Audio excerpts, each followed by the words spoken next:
Ha'u Benjamin Netanyahu daka kubur kapasai syaki Paidbah kari Iran namar ka jingsha ben joki.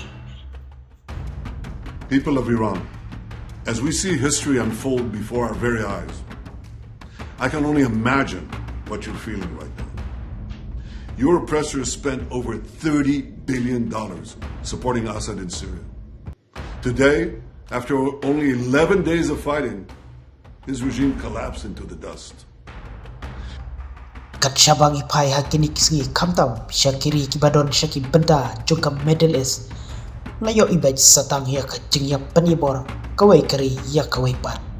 Ka jingyar thama jungki kenhut leno paper kumno tangban yo bat no ya ulakam sanjar hala kamon bat kakti jungki panlong kiba halortam ya baro. Kini baro ngilak ban kren syai bej babaro kaja namar ka jingmi bun ki kenhun leno paper kamtam ka jingsha pensat hakikat tu ka ni telikiri ki bakrsan borba ia kom kita ki kenhun seng king atiar ki balanang yo bor bat snus kem shushu kumno ban penyar ia kisnat trekam jongka haki babun ki jaka bat syaki bat kiri jongka pertai.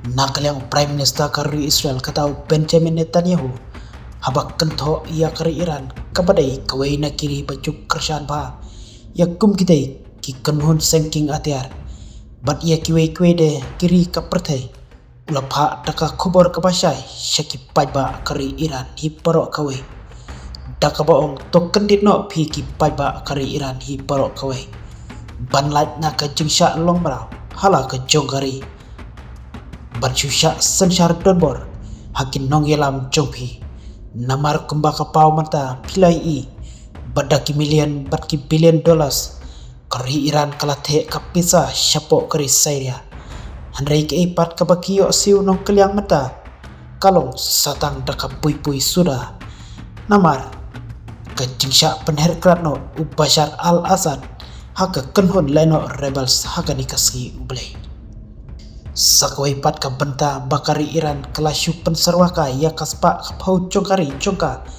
kalong namar ka jingte jingerap jongka syaka kenhun leno Hezbollah kabadai napo kari Lebanon badru de batte jingerap syaka kenhun leno Hamas kabatrai kamha syaki benta jongka Gaza Strip kung tau Benjamin Netanyahu ulaban syushu balada ki Paidbah kari Iran kindang sya ya lambet hakum kita kinong elam kabak kado kalong bagi Paidbah kari Iran kini omat pej satang ya ka jingduk pat ka jingkerdo namar kumno ban pai syaki kam penroi hapo la ka jongkari kita kinong elam kita jingerap penban syakum kita ki kenhon leno ki pom la ban kentiu ruem hapo la ka jongkari pat hakabal kado uloong bakaladai ka poria pi kinong Iran bapin long telino kawai ban yale persya ia gibor sensyar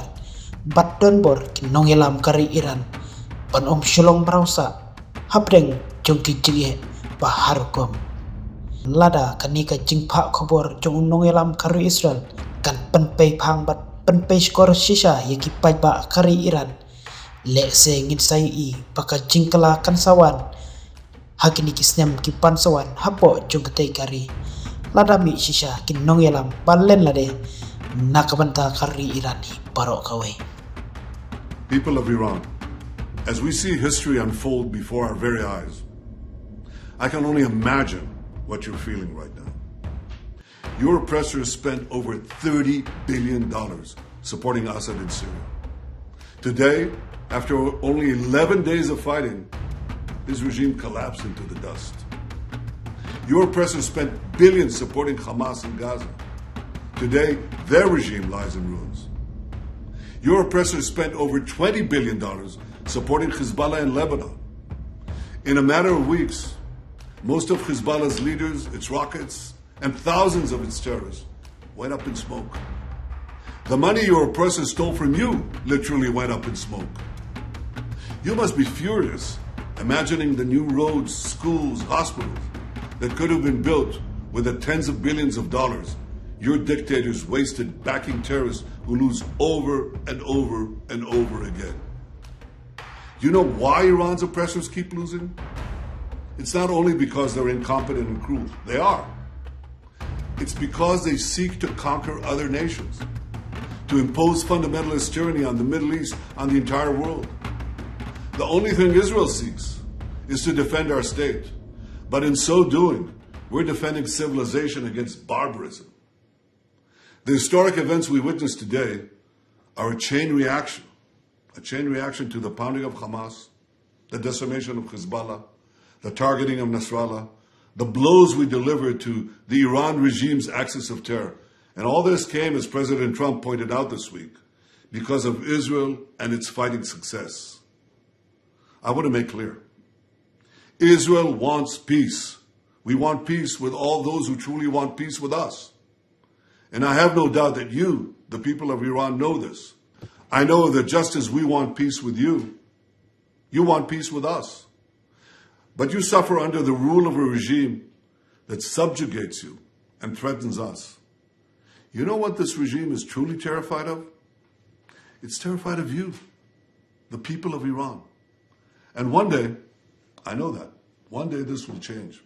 One day Iran will be free. Women, life, freedom, zan, zandagi, azadi. That is the future of Iran. That is the future of peace. And I have no doubt that we will realize that future together a lot sooner than people think. I know, and I believe, we will transform the Middle East into a beacon of prosperity, progress, and peace. Thank you.